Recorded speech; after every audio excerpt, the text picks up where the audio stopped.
Welcome to the Founders Forum podcast, brought to you by the Foxwell Founders, where we interview some of the hottest minds in D2C right now and deep dive on their area of expertise. Everyone that we interview here is a cherished member of our Foxwell Founders community of over 550 advertisers worldwide and are at the cutting edge of what is working right now. I hope you enjoy this, and if you have any questions, feel free to let me know. Andrew at Foxwell Digital. And now let's get stuck into this week's episode. Here are Edwin and Tris, our hosts.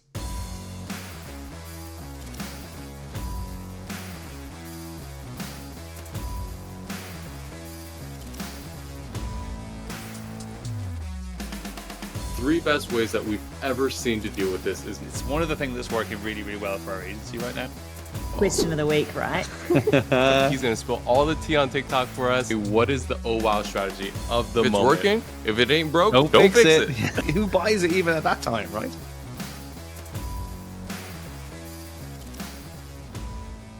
Hey guys, we are here for another episode number 27 of the Foxwell Founders podcast. We have a treat for you today. We got J to the SO, that is Jess from the Fireteam squad.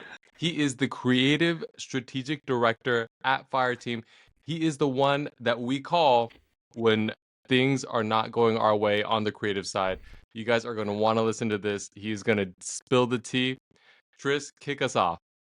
Nice one. Welcome, Jess. Thanks for coming along. My pleasure. I mean, look, easy first question. Nice little layup. What creative is working for you right now?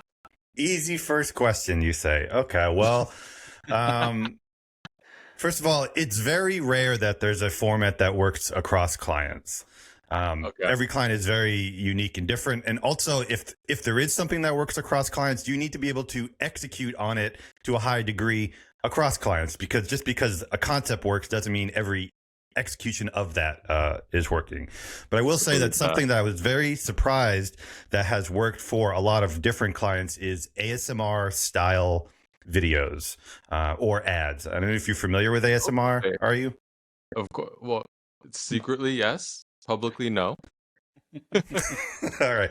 So it's, I mean, for people that don't know, it's like videos where it's very auditory and people are like tapping on the microphone or tapping on various things or making various sounds. And it's not direct response. It's not sales or whatever. Okay. It's very native style content. It's what you people normally see in your feeds. But what it does do a really good job is it keeps people engaged because they're watching and they're listening. It's audio only. And even if you can't like go through the features and benefits, you can show off product. You can show off a good amount of product. Yeah. And so we found that, first of all, I think the algorithm really likes these videos because engagement is high and watch time and dwell time on these videos is high. But for some reason, we have found this to be really effective across different clients. So we work with FabFitFun. They're a box where a lot of different things come into. It's very easy to do ASMR because like we tap on the box, we open all the things, we squeeze all the stuff inside. So that kind of makes sense. But we have another client that sells a medical device and ASMR still works for that. And we like tap on the box and it's just, for some reason, I think people enjoy ASMR and it's a good way to higher funnel type of content, I think, to get people to just warm up to a brand or a product. And so what are some of the finer details on that ASMR? Like, do they have to have like a sound on icon in the video? Like what are some of the finer details on this creative? So the microphone quality is important. The better microphone, the better. I don't think you can just use a straight up iPhone or something like that. The video quality and the lighting does actually go. You do need to match what native ASMR style videos look like, and there is a lighting quality to that as well. Okay. When you're tapping on stuff, you have to have nice nails, more interesting nails. We found works better. So not me. I chew my nails all the time. I'm not doing it. But we just did one with it was actually barbecue pellets. We just made an ad for barbecue pellets. Okay. Yeah, and we're like tapping on the barbecue and we're running the grill, like the utensils across the grill, and it's like ting ting ting ting ting. It's just a very like satisfying auditory sound, and that just puts people in a pleasurable state, and maybe they're more receptive to advertising at that point.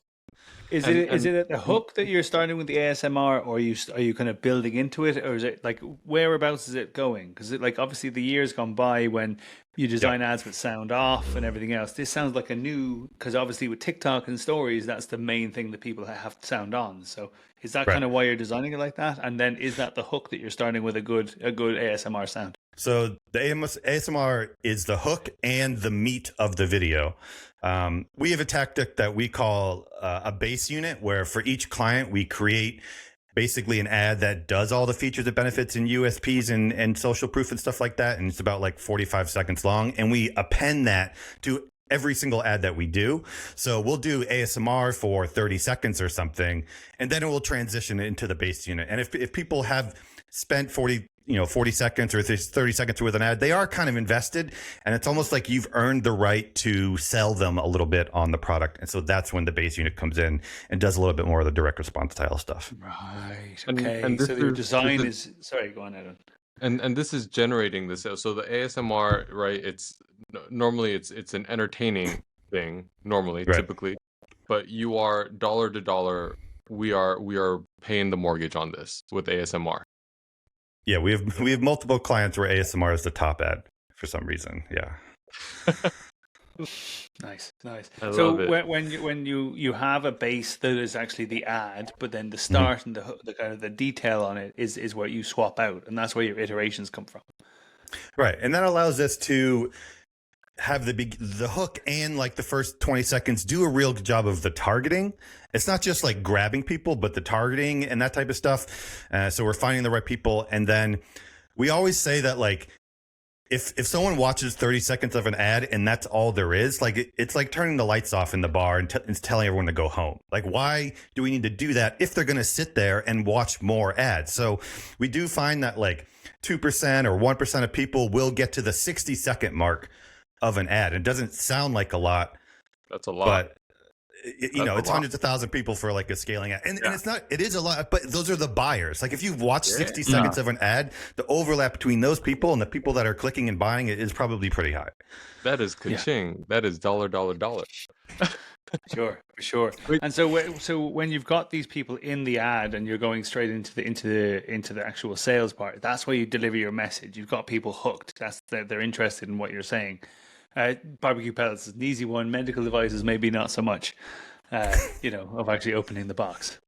Right, exactly. Okay, cool. So just looking forward. I mean, we obviously want people to click. We've got people kind of seeing the message and hearing it and everything else, but we want people to come to our site. We want people to go and buy. Where do you start getting that like click now? Stepping away from maybe ASMR and other stuff that's working. What's driving traffic for you across your brands? There's no silver bullet, but maybe one or two. I think it's very important to understand the marketing funnel, like Eugene Schwartz's like marketing funnel, and look at your ad account and determine where there's holes in that particular funnel. Because a lot of times we'll see ad accounts that are mostly static images. And from our point of view, static images, they don't have a lot of selling power. People aren't going to listen to them. They might read them, but the selling power they do have works generally on people who are lower in the stages of awareness. They're already on the fence. They've already done their research. They're familiar with the brand or similar brands. And so that's where those work. And if you see an account that's like mostly static, it's like mostly lower funnel people. And so the opportunity there is to do more higher funnel stuff, which is generally video, or get into more like engaging or content like the ASMR style stuff to refresh that bottom of the funnel. Because a lot of times what you'll see is when it's all static, the more you spend, the frequency will start ramping up until these ads, until it's like 3 or 4 and you're just like saturating this part of the funnel, and that needs to be refreshed, and you need to do it with a different style of content, which is hard because accounts get like stuck in static mode. And if you're not dedicating spend towards video, because people are just like, I just want the ROAS or whatever, and they just keep going back into the static because they try a video and it doesn't work. Well, you do need to like stick with it and find those winners versus, constantly going back to what works in the like 1 day click window or something like that. And do you have a balance of what percentage you're going with video versus, or do you just kind of eyeball it and say, well, we need some video in here to be pushing this forward? There's not any hard and fast rules. We do have accounts that are mostly static, and we have accounts both at scale that are like mostly video as well. So you do try to actively hit both things and dedicate spend to both sides. It just can't be like totally imbalanced. But I'd probably say if it's 90% one or the other, there's probably issues.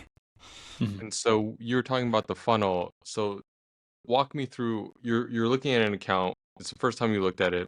What benchmarks are you looking for at thumb stop rate, at click through rate? And obviously, the answer it always depends. But give us the categories. Like, let's say you got a fashion girly brand doing under 50K, and then you got a fashion girly brand doing over 100K. Give us the benchmarks that we should be looking at. Well, what is the best in the world getting right now?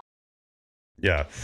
So I'm not going to say it depends, but when we're looking at a brand, the first thing we do before we try and get these benchmarks is look at the audience breakdown and who it's being served to.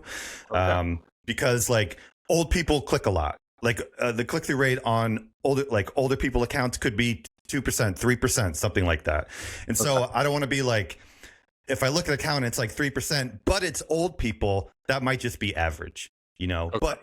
But younger people click less. If it's like millennials or Gen Z or something, and it's 3%, that is insane. It's insane. So in terms of kind of who, right? Who's actually clicking, and then the other side of it as well is like how far in. Like, I mean, yes, on TikTok you can find out how far into the video, but like what's actually causing them to click is the next question. Guys click much less than women as well. So I'd probably say super benchmark, like a click through rate under 1%. It's problematic unless it's like young guys. But under 1% can absolutely and should be improved for sure. Agree. And then thumb stop rate, what are you looking for with thumb stop rate? And if there are different categories, tell us what the benchmarks are in the different categories. So generally older people are less, their thumb stop rates are a little higher because maybe their neurons aren't firing as fast. I don't know. So they're not as scroll happy. But generally, we like to see 20% as the benchmark, which is good. Under 20%, there's improvements. Absolutely, that can be done. Us personally like to be in the 30% range. That's when we feel that we have a potential winner on our hands. 40% is possible, and you can create ads for that. Above 50% is also possible, but it's also a sign that you are baiting too much or it's too salacious and the thumb stop is not doing any targeting, and it's that can lead to problems as well. Nice. That makes sense. But again, it all depends on who you're actually targeting and who's seeing those ads, right? Yeah. The click-through rate is more variable based off demographics. The thumb stop, because it's only 3 seconds, is just less. It's less variable. So I definitely aim for like 20% or higher across all groups. So you're hitting those, right? Let me put you in a place. So you're hitting those, and you're starting to you're doing a lot of testing, and you're finding some real good winners. When do you stop kind of testing or reduce your testing and start pushing? Versus, are you always testing? Is it something that's kind of part of the mantra? Like, which are you doing? Because obviously you're doing a lot of creative testing, but when does it become too much? So first of all, you're always testing at all times. Okay. It's just part of the process. Glenn Ross, always be testing. Whoa, wait, are you really? Wait, but then you're never sleeping. It's a lot of work to always be testing. Well, all right. So I'll say this: all creative needs to be tested. Okay. To a degree. So there's and by tested I mean I want to see at least double or triple the expected CPA in spend on an ad unit. So if your CPAs are like $50, I want to see at least $150 on that ad unit before we can say it's a winner or a loser. Okay. Makes sense. Oh, okay. Makes sense. Okay. Understood. Okay. We do have clients that are cost cap maxis, everything, and they test where there's $4, they put $4, somehow $4 gets $4 in spend behind an ad, and it's determined a winner or a loser. That's like not what we believe at all, and I feel like that's a huge mistake. But there's a lot of voices out there that suggest testing that way. And so talk us through that testing. That's exactly. God bless them. Just for people who are not that well versed in it. You use the term cost cap maxis. Are we talking people who are all day, all night cost cap? Yes, they just believe in the power of Meta to know things that are unknowable, I guess. And so they just lean into as much algorithmic power as possible. I hear you. Well, look, good luck to them. That's all I'll say. I mean, I guess, just around this then, I mean, you mentioned there always be testing. Love that idea of, if you'll never find the next one unless you're testing, right? So what happens when, it's going hot? You got to test. When it's kind of running shit, you got to test. So obviously that, for higher spending accounts, that requires a lot of new creative, right? So you creating it in-house in yourself, and what's the process behind that? Like how are you doing that versus when do you go, hang on, we can't do this amount of creative, or the client can't do that in-house? What's that process? So loads of questions there. So I would probably say the amount of creative can be variable. We have a client, they spend over $1 million a month. We deliver probably 30 creative. That's not like a ridiculous amount of creative per month. 30 completely new creative, or yes. Like 10 that are three angles each, like 30 completely new units. Yeah. Okay. 30 completely new units.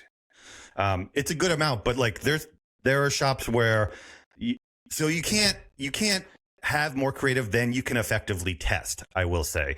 So your overall budget and your testing budget will dictate how much creative you can have per month. We have clients that can't test a lot, and so they have enough creative to last for like 3 months or something, to test. And so so I think you need to understand like how much creative you do actually need, and not be, because there's a lot of media buyers really want as much creative to test as possible so they get as much chances to get a home run as possible. However, they don't pay for the creative. It's not on their balance sheet. It's like on our balance sheet. So we need to make sure the creative that we make is good and gets enough tested, because if we make something and it costs like $1,000 and you spend $4 behind it and say it's a loser, like that's not acceptable. That's not a workable business model for anyone except for the media buyer who's just asking for more and more stuff, So I do think like media buyers suck. They really suck the creative energy out of the room. They're saying, hey, we're testing that, didn't work. Well, the best accounts have the best relationship between the creative and the media buying team. About half of our clients, we also do the media buying, and half of them, we only do creative. And that's fine as long as there's a very good relationship there, and it can work really well. But if there's ideological differences, then it starts to get into challenging territory. Let's break that down. So the testing, you got to be churning out the creative. So if we brought in, let's say, D2C fashion brand, they're coming to you, what are the first 3 creative angles that you are throwing to the plate, that you are batter up, that you want to sort of try out? What are the first 3 ones that you want in the bullpen? So I'd probably start, or at least make sure there's a variety of carousels in there. A lot of fashion is scrolling through until you find a look there, something that looks cute, Okay. The next thing I would do is it feels like a carousel, but it's like native video. So it's, you have music and you have someone doing multiple different looks. Get ready with me over 5 days or something, and they're wearing different things. So you can see all, like, you just need to get as much product in front of someone to spark their interest. Be like, oh, that's cute, I want to learn more. That's the only thing you're trying to invoke. Okay, I hear you. And then the third one would kind of be like brand specific, but like, how is this brand different than other brands or other products? So we have a client, Jambies. They sell like So I'm wearing it now, but it's like super comfortable clothing. Yeah. And so one of our top performing ads there is going. They make they call long jambies. They're kind of like pajamas ish, so like house pants or something. So our ad goes directly against leggings, which every woman knows. And so we're like, the ad's called like leggings lie. And so the person comes on and it's like, you've been sold a lie about leggings. They're not the most comfortable. They're so grippy. Like since when has like tight the same as comfortable? Like, that's not it, ladies. It's about being, having more space for room to breathe, etc. And so if you can do like an us versus them type thing in a native way, depending on the brand, then that could be an ideal. Going after something everyone knows, like Lululemon or something like that. Okay. So kind of go after the zeitgeist that people can really hook onto and say, this is kind of what people should be thinking. And really kind of challenging the status quo on that. Makes sense. And if you can't do that, if you can't make an ad that does an effective articulation of how you're different, then the brand's in trouble, I would say. Because a lot of times when we evaluate brands, like, or we get on like first potential calls with potential leads, we're like, how are you different? And if they don't have a good answer, there's not much we can do with that. Like, we can make the same ads as everyone else, but like if there's no juice, if no like brand that doesn't say anything, like we can't amplify zero. Zero times zero is zero. So I think brands do need to do work on what makes them different and articulate that before their ad account gets to like a sizable scale. But I don't think they'll be able to get to a sizable scale without that. I think that's the meat of what you're trying to say here is you can try and spend $100,000, but your CPAs are going to be too high. You're like, overall, people are not going to stick around to see wallpaper, right? You're just paying for Facebook's wallpaper. Yeah, and a lot of times brands can scale based off a new trend or a new product, but that advantage will get eaten away by other brands who are coming along. And all of a sudden, if you're like the 8th creatine brand and you haven't innovated the brand or how it's different, you won't be able to scale either, Makes a lot of sense. So, I mean, this is the thing, right? So you've got a couple of brands who are talking around, I've got a creative person in house, a guy with an iPhone starts making stuff. When does it realistically make sense to bring in someone like the Fireteam to start actually, making creative for them, helping them with creative strategy? Like, when does it actually start to make sense? Is there a certain number they want to hit? Is there what are we talking here? Yeah. So, I think the first steps are to make sure you're doing all your Post-it note ads, all the templates that you can go to like Creative OS and get a bunch of templates for $100 or something like that. Do that, cover your bases.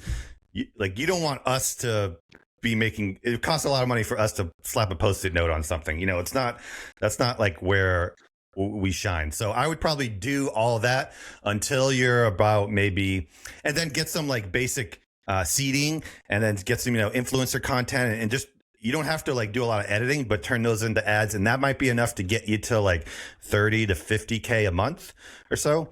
Mm-hmm. And then after that, you will need ads that have more compelling juice to them, that go after certain areas of the funnel. And so 50 to 100K is probably when you should start reaching out to a creative partner. Yeah. Someone special, the professionals, as they would say. Yeah, it's the kind of the main thing. Yeah. Super. So of course you guys generate the creative, but let's say you have a brand that they don't have the budget yet to go to you, but they are falling behind in the creative department. They don't have the bandwidth for it. Where are you going to source this creative, and what are you doing like to make sure that you get what you want out of that source? So I would probably say, first of all, like, are you just generally under resourcing creative to begin with? You can't tell me that you're spending $30,000 a month on ads and then also can't spend $1,000 on a video. Like, just pause your ads for a day, save that money, and then you friggin' invest that $1,000 into creative. It might go a long way, So like the bar has really been lowered on the cost of. I came from a creative agency that would make like commercials that would cost like $500,000, Okay. And so now we're in a world where people are like, oh my God, I have to pay a creator like $200. Ew. So it's just like, I think we need to have a little bit of a perspective shift on how valuable creative can't simultaneously be the most important thing and also the least resource part of your ad account. You know, you can't have those two thoughts that work together. It's either important and you resource it, or it's not important and you lower your expectations of what you can get and what's important, you know, so. Okay. I hear you. But where are you sourcing? But where are you sourcing? So with that said, let's say they say, okay, cool, we'll give you the resources, but we're backlogged. Where are you going?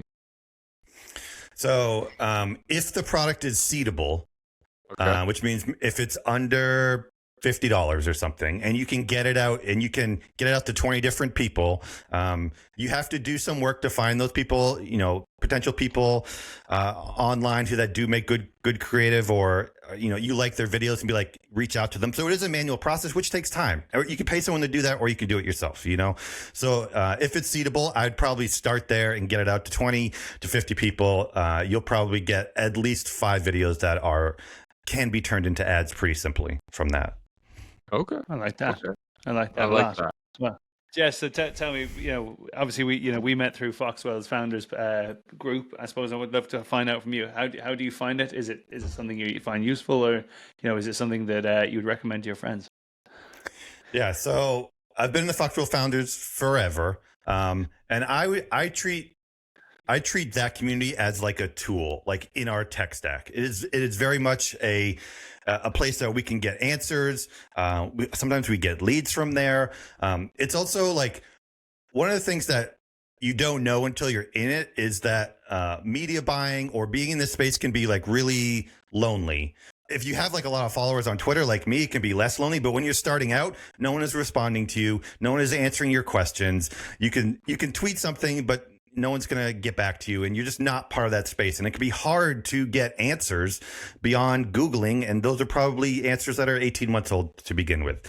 So to have a resource where you can go to the Foxwell founders and go to any particular channel and ask a question and get same day answers from someone who is like so much better than you the price on that is pretty much incalculable. You know, Agree with that. Yeah, every time I even asked them questions this week where I'm going, what? How do I do this? And like 5 people jump in. And it's like, this is what we're doing. So it's amazing. Yeah, I agree with that. Thanks everyone for joining. There was such a great podcast. It was really great to hear all about Jess's experiences with different creative, how we source creative, what's working, how you actually make something that's working. This has been fantastic. So listen, thanks for everyone for listening. I've been Tris. I'm Edwin. I'm Jess. See you guys in the next one.